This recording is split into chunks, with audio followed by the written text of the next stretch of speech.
двух словах, как шла гонка, какие эмоции испытывали? Ну, гонка шла хорошо, мне было очень легко вообще. Вот, на удивление я даже сам хорошо победил.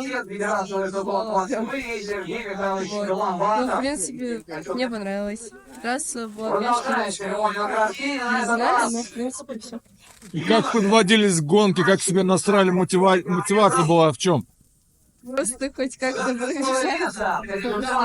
Самочувствие было не очень хорошее, но все. Поздравляю, спасибо.